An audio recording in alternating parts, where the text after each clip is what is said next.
கர்த்தராகிய இயேசு கிறிஸ்துவின் நாமத்திலே வாழ்த்துகிறேன். இன்று நாம் பார்க்கக்கூடிய காரியம் ரோமர் 8 அதிகாரம் 11 ரோமர் 8:11. அன்றியும் இயேசுவை மரித்தெழுந்து எழுப்பினருடைய ஆவி உங்களில் வாசமாயிருந்தால் கிறிஸ்துவை மரித்தெழுந்து எழுப்பினவர் உங்களில் வாசமாயிருக்கிற தம்முடைய ஆவியினாலே சாவுக்கேதுவான உங்கள் சரீரங்களையும் உயிர்ப்பிப்பார். இயேசுவை மரித்தவரிலிருந்து எழுப்பினுடைய ஆவி உங்களில் வாசமாயிருந்தால், அப்போ நமக்குள்ளே நம்மளுடைய ஆவி இருக்கிறது. அது மாத்திரமல்ல, இயேசுவை ஆண்டவர் என்று ஏற்றுக்கொள்ளும் பொழுது நமக்கு இன்னொரு ஆவி கொடுக்கப்படுகிறது. பரிசுத்த ஆவியானவர் நம்மளுக்கு கொடுக்கப்படுகிறார். அந்த பரிசுத்த ஆவியானவர் யாருன்னு பார்த்தீங்கன்னா, இயேசுவை மரித்தோரிலிருந்து எழுப்பின அதே ஆவி நம்மளுக்கு கொடுக்கப்படுது. இயேசு உயிரோடு இருந்தார், சிலுவையில் அறையப்பட்டார், 3ஆம் நாள் உயிரோடு எழுப்பப்பட்ட அதற்கு தேவனுடைய ஆவியின் மூலமாக அவர் உயிரோடு மீண்டும் உயிர்த்தார். அந்த ஆவி நாம் எப்பொழுது ஆண்டவர் ஏற்றுக்கொள்கிறோமோ, நாமும் பாவத்துக்கு செத்து நாமும் உயிர்த்தெழுந்து நமக்கும் அந்த ஆவி கொடுக்கப்படுது உங்களுக்கு. அப்போ ஒரு பெரிய ஒரு ஸ்லாக்கியம் இயேசுவை ஆண்டவராக ஏற்றுக்கொள்ளும் பொழுது அப்பேற்பட்ட ஒரு ஆவி நமக்கு, பரிசுத்த ஆவி நமக்குள்ளே வாசம் செய்கிறது. அந்த ஆவி என்ன பண்ணுதுன்னு பார்த்தீங்கன்னா, கிறிஸ்துவை மரித்தோர் எழுப்பினவர் உங்களில் வாசமாக இருக்கிற தம்முடைய ஆவியினாலே, நமக்குள்ளே இருக்கக்கூடிய அந்த ஆவியினாலே சாவுக்கேதுவான உங்கள் சரீரங்களை உயிர்ப்பிப்பார். ஒரு அருமையான ஒரு வசனம் இது. சாவுக்கேதுவான உங்கள் சரீரங்களையும் உயிர்ப்பிப்பார். நமக்கு ஒரு உயிர்த்தெழுதல், இயேசு உயிர்த்தெழுதல் போல நாமும் பாவத்துக்கு செத்து மீண்டும் உயிர்த்தெழுகக்கூடிய ஒரு சம்பவம் இங்கே நடக்குது. அப்போ அது மூலமாக நம்மளுக்கு என்ன கிடைக்குன்னு பார்த்தீங்கன்னா, நம்ம சரீரத்தில் சாவுக்கு எதுவான, மரணத்துக்கு எதுவான காரியங்கள் எல்லாம் உயிர் பெறுகிறது. உங்களுக்கு நமக்குள்ளே இருக்கிற அந்த ஆவியினால் வியாதியிலேருந்து நம்மளுக்கு விடுதலை கிடைக்குது. பாவத்திலேருந்து விடுதலை கிடைத்தனால அது மூலமாக வரக்கூடிய வியாதியிலேருந்து விடுதலை கிடைக்குது. சாவுக்கு எதுவும் உங்கள் சரீரங்களையும் அவர் உயிர்ப்பிப்பார்.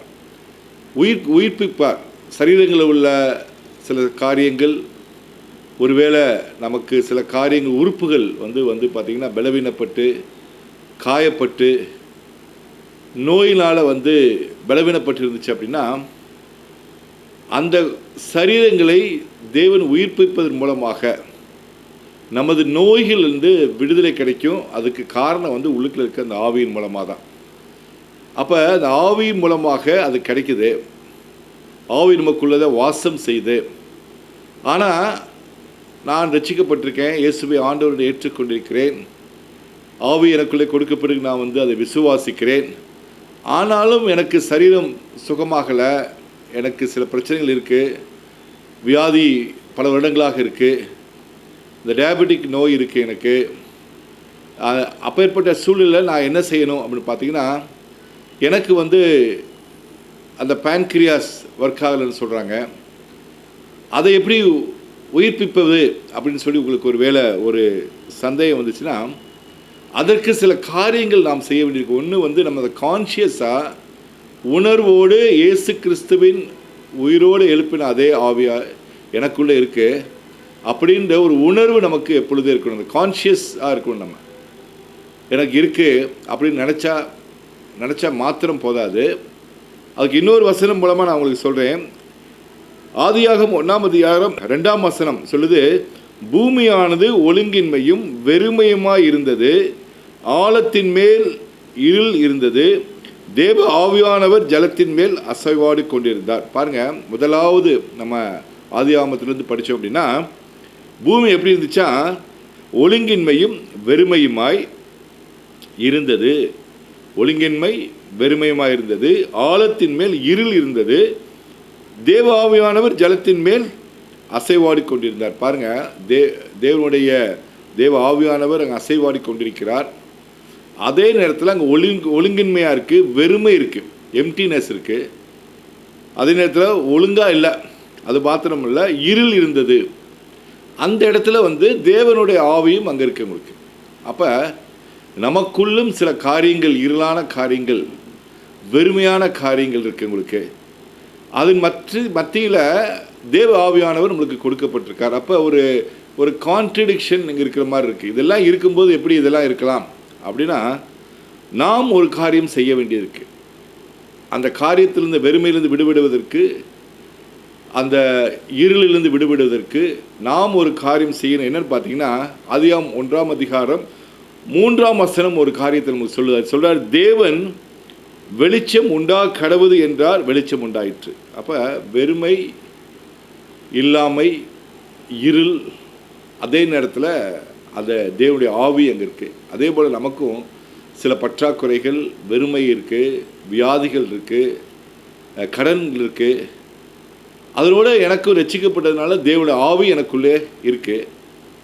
ஆனால் எந்த மாற்றமும் இல்லை அப்படின்னு நீங்கள் ஒருவேளை யோசித்தீங்க அப்படின்னா, நாம் செய்ய வேண்டிய ஒரு காரியம் என்னென்னா, அந்த இருளை பார்த்து நாம் பேச வேண்டியது இருக்குது. எப்படி தேவன் வெளிச்சம் உண்டா கடவுது என்று சொன்னார், வெளிச்சம் உண்டாயிற்று என்று நாம் பார்க்கிறோமோ, அதே போல் நாம் வாயை திறந்து தேவனுடைய வார்த்தையை பேசும் பொழுது தான் அந்த வெறுமை அங்கேருந்து விலகும், அந்த இருள் அங்கேருந்து விலகும்.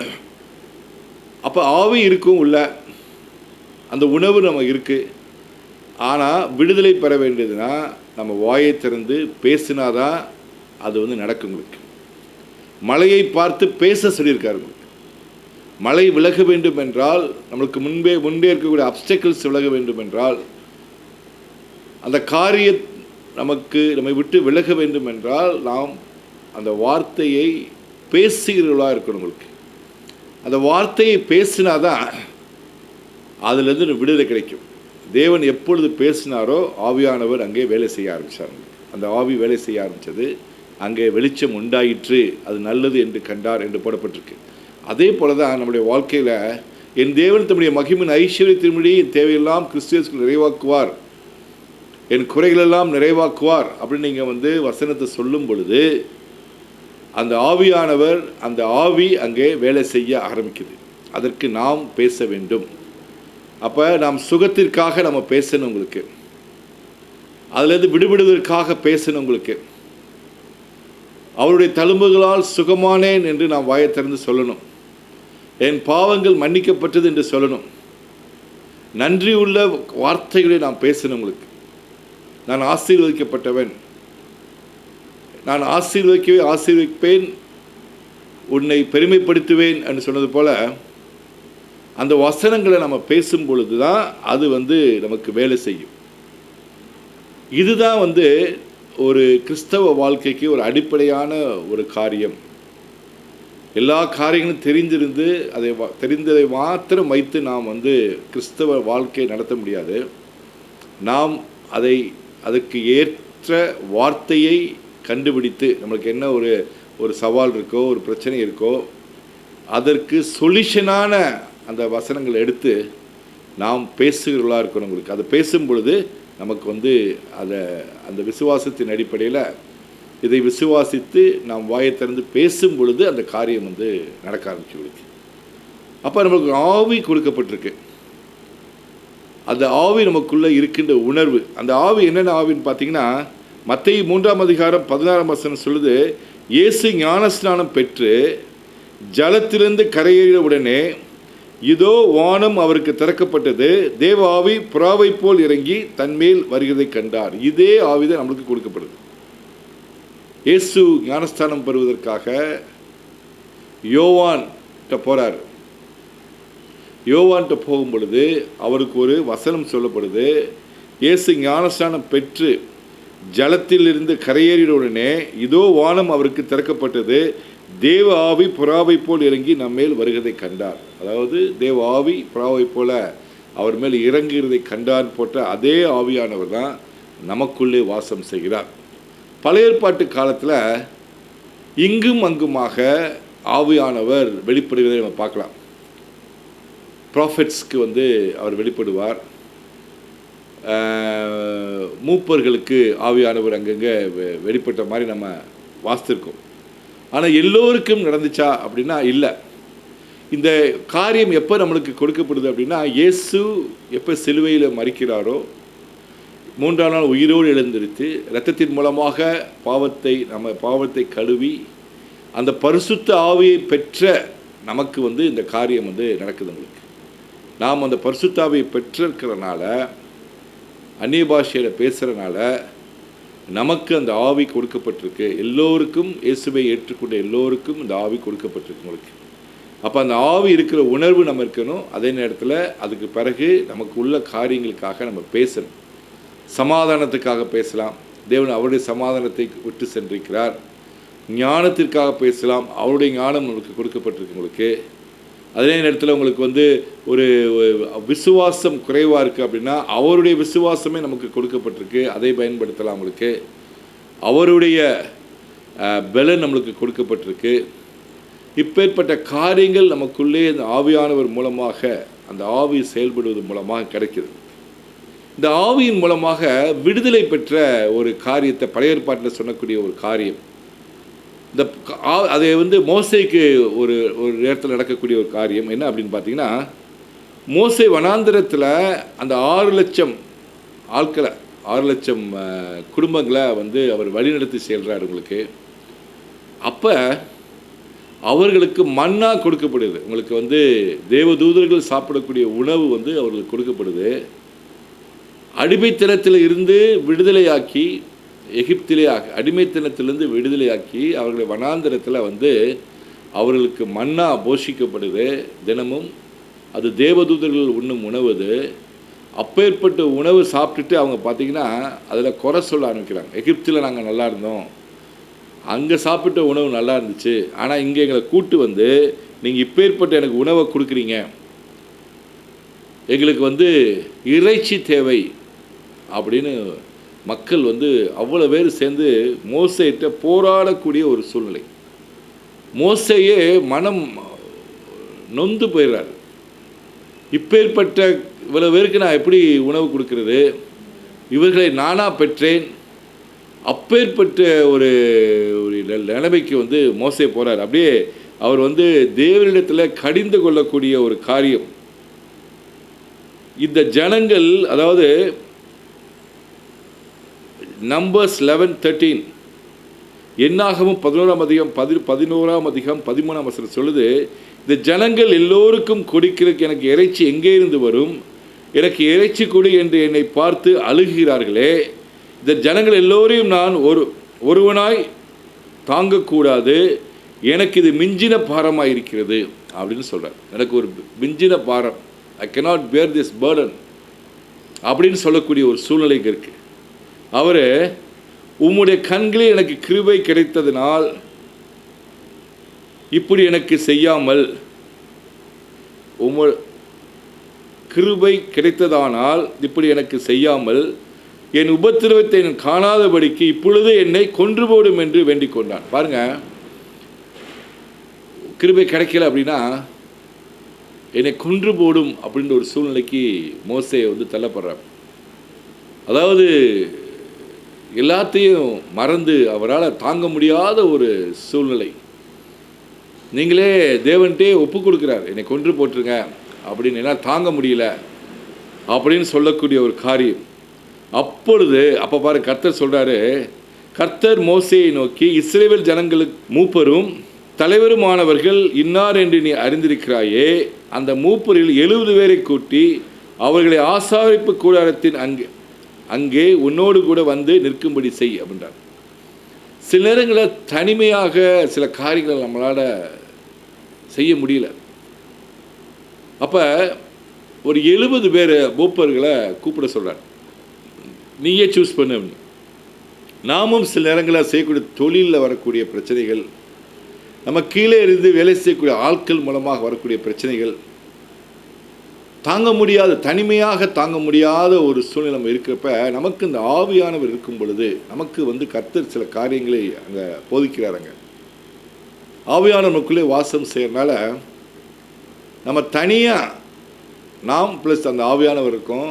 ஆனால் செய்யக்கூடிய காரியங்கள் வந்து பார்த்திங்கன்னா பெரிய பெரிய காரியங்கள் செய்து கொண்டிருக்கலாம். நாம் அங்கே வந்து அந்த 6,00,000 குடும்பங்களை வந்து அவர் வந்து வழிநடத்தி செல்கிறாரு. அவங்களுக்கு இறைச்சி கொடுக்கணும்னா ஒரு முடியாத காரியம். அங்கே இட்ஸ் இம்பாசிபிள் ஈவெண்ட். வனாந்தரம் மன்னா கொடுக்கப்படுகிறது, அதை வேணான்னு சொல்லி அங்கே பிரச்சனை பண்ணிகிட்டு இருக்காங்க. தாங்க முடியாத ஒரு பேர்டன், என்ன செய்கிறது அப்படின்னு சொல்லிட்டு அவங்க அழுகிற குரல் மோசைக்கு கேட்டு அதை வந்து அவரால் அதை ஹேண்டில் பண்ண முடியல. நாமும் சில நேரத்தில் பல நேரங்களில் சில காரியங்கள் நமக்கு அப்பாற்பட்டு இருக்குது, நம்மளால் அதை ஹேண்டில் பண்ண முடியல, எப்படி அதை அடுத்த லெவல் கொண்டு போகிறதுன்னு தெரியல. அப்போ தான் கர்த்தர் சொல்கிறாரு, அப்பொழுது நான் இங்கே இறங்கி வந்து அங்கே உன்னோடே பேசி ஒருவன் மாத்திரம் ஜனங்களின் பாரத்தை சுமக்காமல் உன்னோடே கூட அவர்களும் அதை சுமப்பதற்காக உன்மேல் இருக்கிற ஆவியை அவர்கள் மேலும் வைப்பேன். பாருங்க, நமக்கு ஒரு ஆவி கொடுக்கப்படுது, அது மூலமாக நம்ம ஹேண்டில் பண்ண முடியல. அப்போ கர்த்தர் சொல்கிறாரு, அந்த 70 பேரை கூப்பிடல, அவங்களுக்கும் நமக்குள்ள அதே ஆவி கொடுக்கப்படும் சொல்லு. அங்கே டிஸ்ட்ரிபியூட் ஆகுது. அந்த இடத்துல ஆவிக்கு வந்து அவர் வந்து கர்த்தர் சொல்கிறாரு, அந்த 70 பேருக்கும் நீ சூஸ் பண்ணி கொடுக்குற அந்த 70 பேருக்கும் ஆவியானவர் அவர்களோடும் இருப்பார். அதை தான் ஆவி அவர்கள் மேல் வைப்பேன். அப்போ நம்மளும் சில காரியங்களை செய்யும் பொழுது நம்ம கூட இருக்கிற பார்ட்னர்ஸ், நம்ம கூட ஒர்க் பண்ணுறவங்க, ஒர்க்கர்ஸ், கொலீக்ஸாக இருக்கலாம், நம்மை சார்ந்து வாழ்கிறவர்களாக இருக்கலாம், அவங்களுக்கு அவங்கள்ட்ட நம்ம இந்த வேலையை பிரித்து கொடுக்கும் பொழுது நமக்குள்ளே இருக்கிற ஆவியானவர் அவர்களுக்கும் கிருபை செய்வார், அவர்களுக்கும் கிரியை செய்வார். அதுதான் வந்து இங்கே நம்ம கற்றுக்கொள்ள வேண்டிய ஒரு விஷயமா இருக்குது. நம்ம ப்ராக்டிக்கலாக வாழ்க்கையில் வாழும் பொழுது இந்த மாதிரி ஒரு தாங்க முடியாத சூழ்நிலையில் நம்மளுடைய பாரங்களை சுமப்பதற்காக தேவன் நம்ம பாரங்களை சுமப்பார். அதே நேரத்தில் பூமியிலே சுமப்பதற்கு அவங்களுக்கும் அந்த ஆவி இருந்தால் தான், ஆவி கொடுக்கப்பட்டால் தான் அவங்களாலே அந்த காரியத்தை செய்ய முடியும். அப்போ 70 பேரை சூஸ் பண்ணி அவங்களுக்கு வந்து கொடுப்பேன், அவங்க மேலே அந்த ஆவியை வைப்பேன் என்று சொல்லக்கூடிய காரியம். நீங்களும் இந்த வசனத்தின்படி, இந்த காரியத்தின்படி நாம் இந்த காலத்தில் நடந்து கொண்டிருக்கிற நேரத்தில் நம்ம கீழே உள்ளவர்களுக்கு அந்த ஆவியை வந்து வைக்கலாம். வைக்கும் பொழுது அந்த காரியம் சுலபமாக நடக்குங்களுக்கு. நீ ஜனங்களை நோக்கி, நாளைக்காக உங்களை பரிசுத்தம் பண்ணுங்கள், நீங்கள் இறைச்சி சாப்பிடுவீர்கள், எங்களுக்கு இறைச்சி சாப்பிட கொடுப்பவர் யார் என்று எகிப்திலே எங்களுக்கு சௌக்கியமாக இருந்தது என்றும் கர்த்தருடைய செவிகள் கேட்க அழுதீர்களே, ஆகையால் நீங்கள் சாப்பிடும்படி கர்த்தர் உங்களுக்கு இறைச்சி கொடுப்பார் என்று சொல்கிறார்.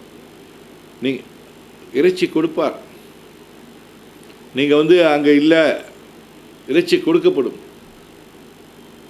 அப்படின்னு கர்த்தர் வந்து எங்களுக்கு ஒரு வார்த்தையை வந்து இங்கே பேசுகிறாருங்க. எப்பேற்பட்ட ஒரு நம்பிக்கையான வார்த்தை பாருங்கள். வனாந்தரம் மக்கள் 6 லட்சம் ஃபேமிலி இருக்காங்க, ஒரு 20 லட்சம் மக்கள் இருக்காங்க, எல்லோருக்கும் இறைச்சி கொடுக்கணும் அப்படின்றது நடக்கவே நடக்காத ஒரு காரியம். ஒருவேளை சில காரியங்கள் நடக்கவே நடக்காது என்று சூழ்நிலை நீங்கள் இருந்தீங்க அப்படின்னா கர்த்தர் உங்களோடு பேசி கொண்டிருக்கிறார். அவருடைய கை குறுகாது உங்களுக்கு. Nothing is too hard for him. அவருக்கு எந்த ஒரு காரியமே, ஒரு பெரிய காரியமே கிடையாது. அவரால் கூடாத காரியம் ஒன்றுமில்லை தான் போடுது. அவர் அதில் போட்டிருக்க 19 வசனம் சொல்லுது, 11:19, என்னாகும் 11:19 சொல்லுது, நீங்கள் 1 நாள், 2 நாள், 5 நாள், 10 நாள், 20 நாள் மாத்திரமல்ல, 1 மாதம் வரைக்கும் புசிப்பீர்கள். அது உங்கள் மூக்காலே புறப்பட்டு உங்களுக்கு தெவிட்டும் போகும் மட்டும் புசிப்பீர்கள். பாருங்க,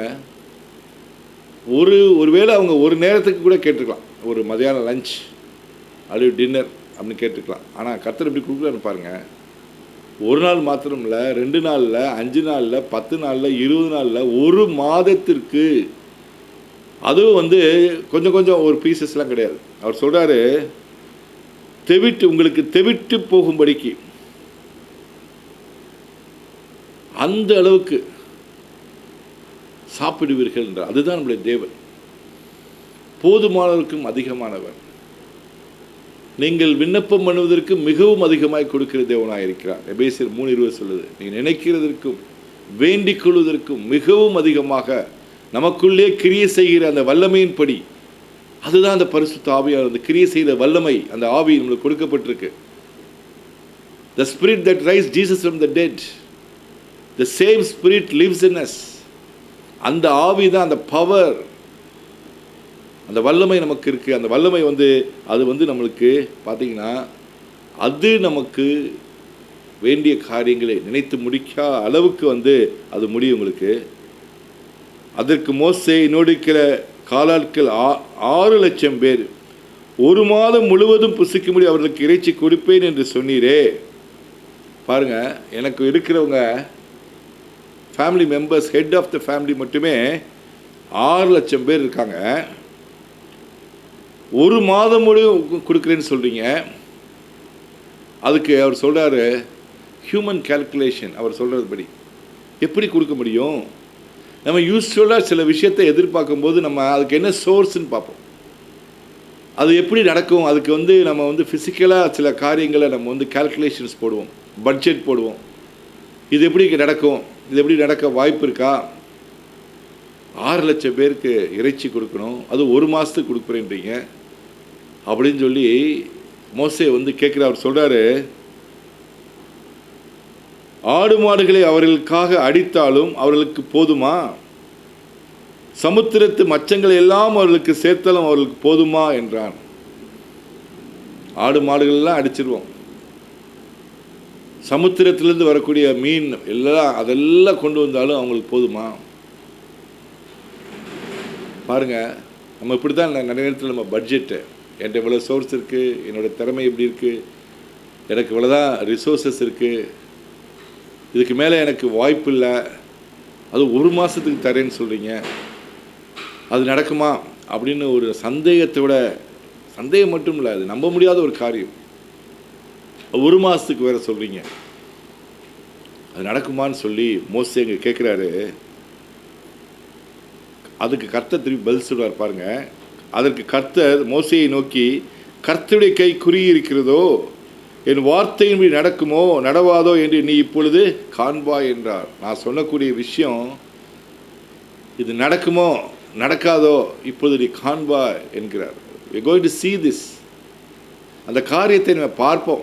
ஒருவேளை நீங்கள் சந்தேகத்தோடு இருக்கக்கூடிய சில காரியங்கள், என்னுடைய தேவை இவ்வளோ இருக்குது, கர்த்தர் போதுமானவருக்கும் அதிகமாக இருக்கிறார், அவர் தரையிலன்னு சொல்கிறாரு, அது நடக்குமா அப்படின்னு நீங்கள் ஒரு வேளை யோசிச்சுட்டு இருந்தீங்க அப்படின்னா, அவர் உங்களுக்கு இனிமேல் செய்ய போகிற காரியங்கள் நீங்கள் பார்ப்பீங்க.